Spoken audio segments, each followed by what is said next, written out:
The building is constructed in a fashion that would lend itself to be added to from the rear if necessary.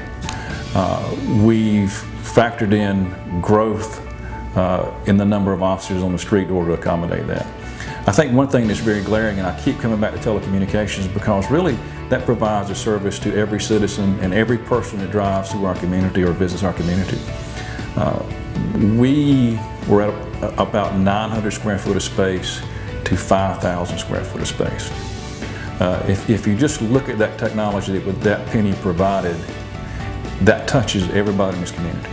Everybody that dials 911 goes into this center. It was a lot of planning. It's been in place about 6 years.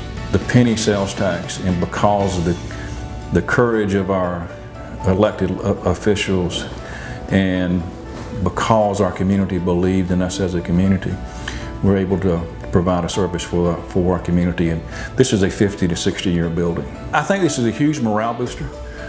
We've got people that have been working in very cramped spaces and old buildings, and you really don't know what you miss unless you have something different. And just coming into a building that the heat and air works properly, there's enough facilities in the building to accommodate the staffing level. We've upgraded the technology on providing information to the officers and where our issues occur in our community. But this is a showcase, and when you bring in a prospective new employee and they look at this building, the pride that was taken in the construction of this building, I think that speaks volumes as us as a community, but also us as an agency. So I do think that it will assist us in our recruiting.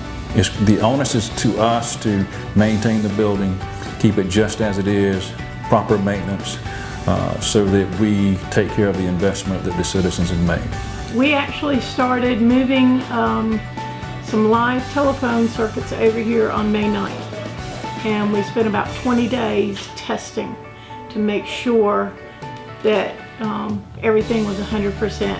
We kept most of our people back at the old location, brought just a few over here, and actually we brought 5 positions up and just brought a couple of dispatchers over and started testing radios and telephones, because we couldn't afford to miss not one telephone call or one piece of radio traffic. Space to breathe, space to train, newness, technology was always there, but this equipment is new. I've never had like a private office where I could have an employee come in and have a conversation with them. We couldn't have done any of this without the community's support.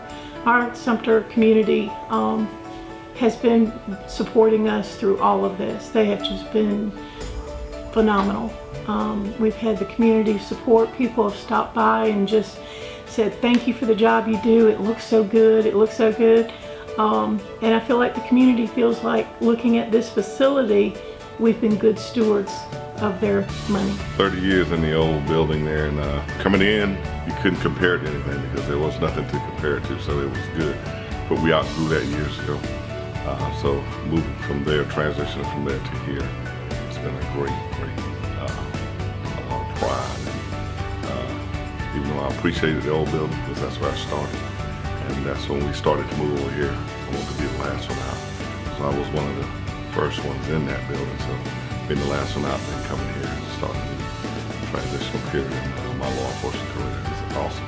You see where that increased penny sale tax increases, really money's been utilized and used to better the community as a whole. It's not just the police department's building, it's the entire community's building. So they should be proud to see that their money was used in a positive way. My name is Gary Fowler, and I'm the Emergency Management Coordinator in the current position with the Sumter Police Department. So when I was still captain in charge of support services, the chief at the time came to me, and the city manager, Mr. McCormick, knew about a school for facility. And of course, with him looking beyond the horizon and seeing things that's going on, so he sent me to a class about planning for this type of a facility. So I went and I came back, and it was a little bit silent for a little while, and all of a sudden we need to start looking for architects. So it started at a specific pace, we started looking at that, and then we found a very good architect that specialize in these type of buildings, and we had to do a spatial needs assessment. So what do we do in our job, and what's the best operational layout for us that would function well, and even with the deployment of our forces out of the building, if you will, if an emergency were to happen out, let's say 4 blocks from here, then we could effectively deploy in the fastest way possible. It came down to looking at things like airflow patterns and air conditioning and heating systems, and how many times is the doors open a day with the numbers of people that you have in, and then the humidity levels for here, and you need to look at it for this geographical area versus if I was building it in Charleston, right along the coast. You know what I mean? So then the storm patterns that we have here, which way do they blow in? And you look at that to see what's the best way that we can orient the building, even with that. And how does it set on the footprint that we're looking of putting it into? Right. The numbers, even with our gates and our fences, how many times is it going to open a day, to cycles and the numbers and everything else. So it all comes down to that. How many people do you have inside of the building? Where are they located?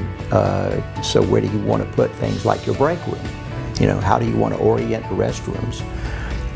What type of lighting system do you want? Because it's one that's designed for 21st century policing. So with that means, hey, we got to look at power bills, and we have to look at all of these things here. Time of the day, what time do we want the lights to automatically dim and go out so that we're not expending as much energy? This is the city's police department. So this is Sumter City's police department. This is an anchor that's here for, and this is a sign of well-doing for the city of Sumter and for the visionary people that we have over in the council and the mayor and the city manager and our chiefs and all of those folks. And I'm not just saying that because I've been in military and police work, and I've worked for a lot of different supervisors, and it takes good supervisors with a vision and a passion and a discipline and a conscience to make that turn out the right way. And Sumter City's blessed to have those type of people.